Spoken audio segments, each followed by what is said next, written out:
আসসালামু আলাইকুম রহমতুল্লাহ। সম্মানিত দর্শক মণ্ডলী, আশা করি মহান রব্বুল আলমিনের অশেষ মেহেরবানি ও দয়ায় আপনারা সবাই ভালো আছেন।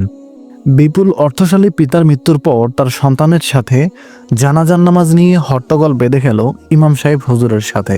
ইমাম সাহেব বলছেন, আপনার পিতার জানাজার নামাজ আমরা পড়াতে পারবো না যত সময় পর্যন্ত তার পা থেকে মোজা খোলা না হবে। এদিকে ধনী পিতার একমাত্র পুত্র বলল, আমার বাবার জীবনের শেষ ইচ্ছা ছিল ওনার শৈশবকালের পুরনো মোজা পরে উনি কবরে ঘুমাবেন। আপনারা কেন ওনার মোজা পরা নিয়ে এত ঝামেলা করছেন? আপনাদের টাকার কোনো দরকার হলে আমি টাকা দিয়ে দিচ্ছি, টাকার বিনিময়ে জানাজার নামাজ পড়িয়ে চলে যান। ইমাম সাহেব হুজুরের স্পষ্ট কথা, কোনোভাবেই আমরা এই জানাজার নামাজ পড়াতে পারবো না। ইমাম সাহেব হুজুর কমল স্বরে সেই ধনী পুত্রকে বোঝানোর চেষ্টা করলেন, দেখুন, এটি শরীয়তের বিধানের খেলাফ, শরীয়তে এটির অনুমতি নেই। অতএব মৃত্যু ব্যক্তির পা থেকে মোজা খুলে নিতে হবে।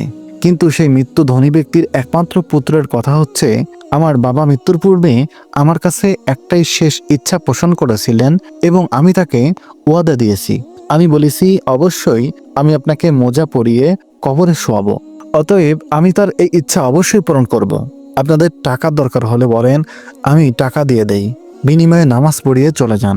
এ নিয়ে মৃত্যু লাশের খাটিয়ার সামনে সেই ধনী পিতার পুত্রের সাথে উপস্থিত ইমাম সাহেবের একটা হাঙ্গামা তৈরি হলো।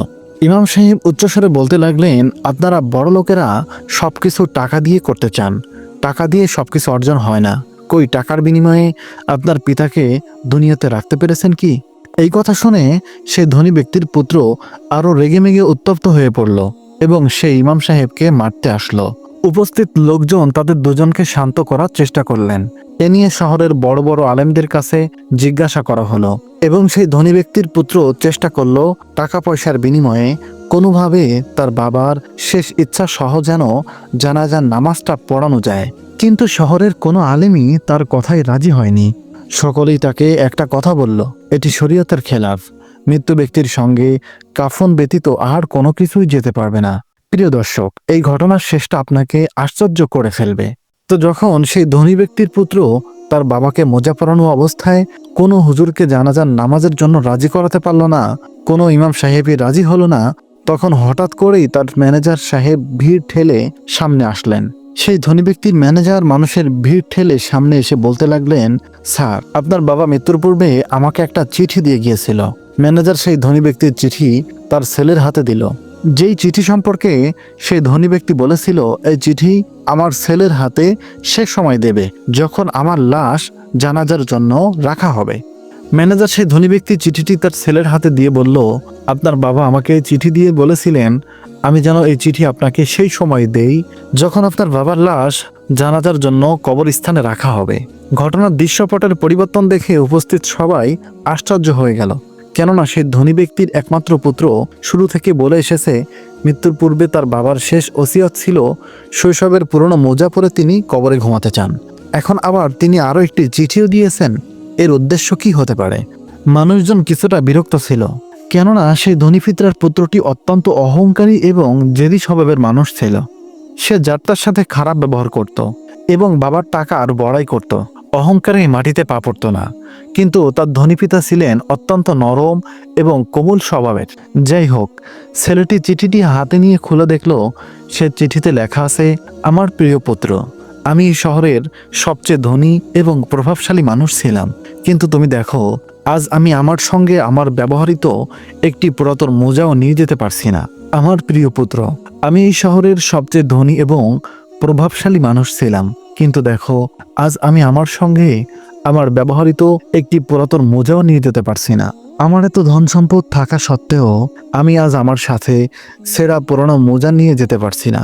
আমার পুত্র, আমি আজ আমার সঙ্গে এক টুকরো কাফনের কাপড় ছাড়া আর কিছুই নিয়ে যেতে পারবো না। দেখছো না, আমার পুরনো মোজা নিয়ে আমার জানাজার নামাজ পড়ানোর জন্য কোনো হুজুর রাজি হচ্ছে না। আমি যা কিছু দুনিয়াতে অর্জন করেছি, যত ধন সম্পদ জমা করেছি, সব কিছু দুনিয়াতে ফেলে রেখে যাচ্ছি। আমার পুত্র, আমি তোমাকে ওসিয়ত করছি, আমি তোমার জন্য যা কিছু রেখে যাচ্ছি তার সঠিক ব্যবহার করবে। এই সম্পদ নেক কাজে ব্যবহার করবে, অহংকার মুক্ত থাকবে। যতই দম্ভ করো না কেন, এই দুনিয়া থেকে একটি পুরোনো মোজাও তোমার ভাগ্যে জুটবে না কবরে নিয়ে যাওয়ার জন্য। প্রিয় পুত্র, সম্পদ নিয়ে কখনোই অহংকার করবে না, কেননা তোমার সমস্ত ধন সম্পদ এই পৃথিবীতে রয়ে যাবে।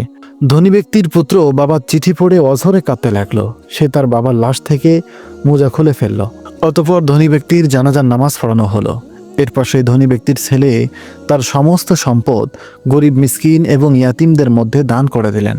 নিজের থাকার জন্য এবং ছোট্ট ব্যবসা পরিচালনার জন্য প্রয়োজনীয় অর্থ ব্যতীত অধিকাংশ অর্থ সম্পদই দান করে দিল এবং বলতে লাগলো, আমি আমার পিতার মতো সৎ পথে উপার্জন করে জীবনযাপন করতে চাই।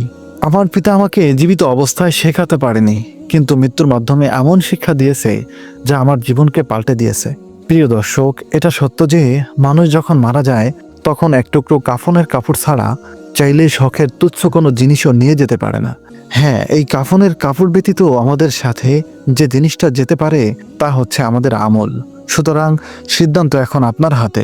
এই সিদ্ধান্ত নেওয়ার সময় আছে কাফনের কাপড় পরার আগ পর্যন্ত। এই সিদ্ধান্ত নেওয়ার সময় আছে মালাইকাল মউত ফেরেশতা আসার আগ পর্যন্ত।